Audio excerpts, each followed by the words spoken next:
Hi everyone, this is Mark from Abilities, and today we're going to be talking about the quad belly. Alright, so you might have heard this term used before. Maybe a friend or a therapist has used it, or maybe you have a friend in a chair that talks about it and how they don't like theirs. Well, let's go ahead and define it and break it down and then talk about it as a whole. Okay, so if you go online and you look at Google, you see a definition for quad belly as it's basically overstretched, paralyzed abdominal muscle wall due to the weight of your body organs in the sitting position. So let's think about that. Basically, you know, your intestines, your stomach, I guess kidneys, all this stuff that's sitting there, and while you're sitting in your chair, leaning over, without being able to flex your abdominal muscles, your stomach starts to stick out and sag. And over time, the stretching causes it to look bigger. Okay, well I get that. So depending on your level of injury, we'll use myself for instance. Just the sheer nature of not being able to flex my stomach muscles, if I have atrophy of my chest, so I'm at the C-5 level, paralyzed from the chest down, I don't have chest muscles here, they're now kind of gone, it's mostly bone and skin, and then you have my stomach. So as my stomach sticks out and my chest sinks, it makes this, makes it look like I have a belly sticking out. Well, I do have a belly, but it just makes it look bigger than it should, right? Okay, so I guess the question would be then, if this is something that bothers people, and it does, how do I prevent it? How do I, make it go away? Well, I guess it's an it depends answer, right? I mean, there's a lot of negative comments on online that talk about how, it is what it is, just deal with it, figure it out. Well, I think there's really two ways. One is you can wear a binder. So a binder is really meant, at least for me, what it was meant for was to help me breathe, right? So when you as a high level, you're breathing out of your diaphragm, not necessarily having your lungs expand with your chest. You wear this binder and it holds everything in nice and tight, and you're able to breathe and move around, and it's nice. So if by sheer nature, if you're using that early on in an injury, then the stretching or overstretching, as they say, wouldn't occur, right? So you have that. You probably prevent it from getting worse. So that's one way of doing it, and that's not that big a deal, right? I mean, if you can get comfortable with wearing a binder that you like underneath your clothes, then you can breathe better and you'll probably feel better the way you look. Now, one of the other things is that you can do is use spasticity. Now, I have a lot of spasticity, and I'm going to do some videos on that. I don't take any medication. I constantly feel like I have my finger in a light socket, like my body's ready to just jump. It's something that I chose to do because I wanted to be able to have some involuntary that I can somewhat control and trigger to be more independent. So I do the same thing with my stomach muscles. I'm able to, I can't really show you, but there's different times when I'm at different angles that these will kick off, especially if I'm laying flat in bed. That's a perfect example. So I have a little bit of help there, which maybe prevents some of the overstretching, I guess as you could call it. So that's kind of helped me through the years. Now, just focusing on the organs I think is one aspect of it, but I also think probably, fat would be another thing that would make your belly look bigger. So let's think about this. When you're a high-level quad, you're going to have a lot of trouble working out. I mean, that's just a reality. Since our autonomic nervous system is impaired, we don't get that cardiac function, the heartbeat, and, it's racing and you're sweating, and no, that just doesn't happen. So, high level and even higher level, you don't burn a lot of those calories. So you have to be conscious of what you're putting in your body, what activities, physical, if any, are you getting to be able to maintain your weight.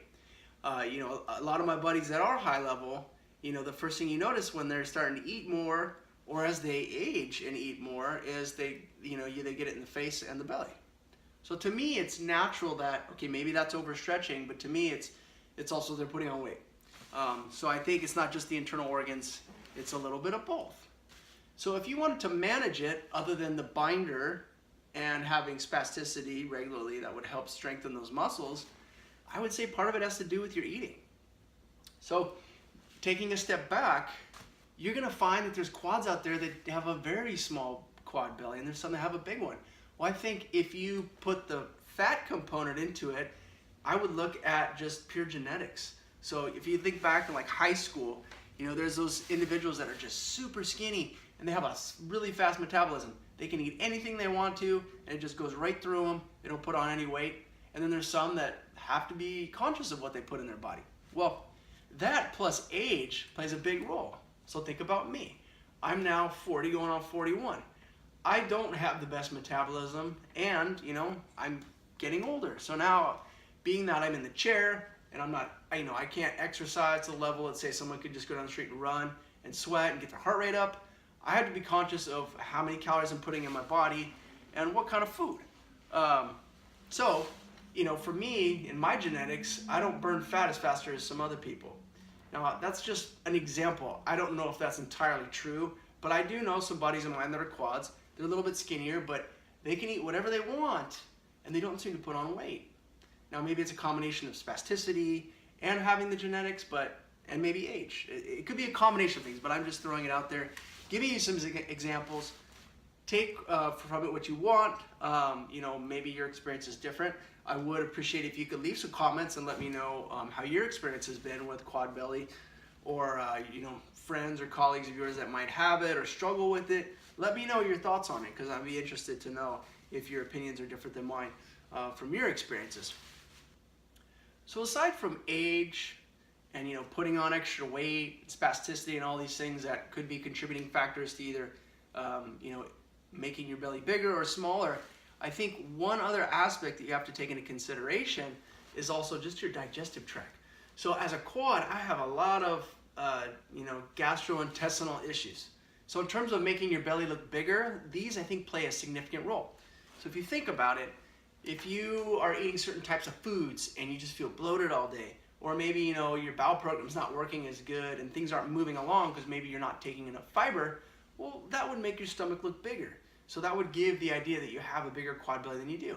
So I do think that there's some maintenance items that you could do to limit the size of your quad belly. So if we go through a list and think about this again, okay, the option one would be you could use the abdominal binder early on or later on. It is going to help pull it in regardless of where you're at in your injury. Spasticity, if you have it.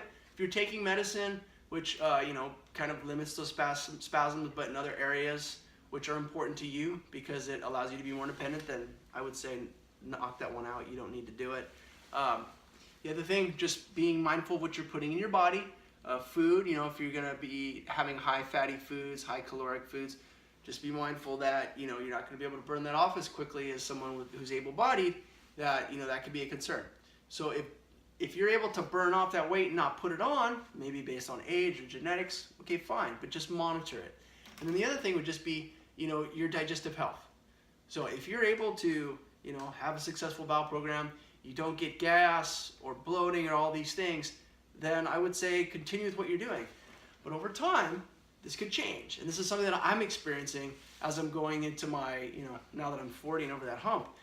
I'm starting to kind of change my program a little bit because I'm noticing that things don't, work the same way that they did before. So now I'm aging into that SEI where I have to take these things into consideration. So hopefully that was helpful. I wanted to talk about this because I think that, speaking about the quad belly is important. Speaking about all these things that we deal with on a daily basis with spinal cord injury is important. One of the other things I didn't mention, but with a quad belly, you get that middle part of the shirt that gets bent right here.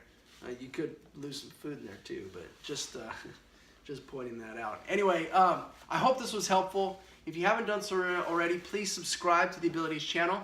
You can find us on Instagram and Twitter, as well as Facebook. Look us up, and if you have any comments or questions, leave them below. I'm going to keep doing more videos. I've been absent for a little while, but I'm back in the game, so please hit me up, and thanks for taking the time to watch my video. Take care, and keep working hard towards your independence.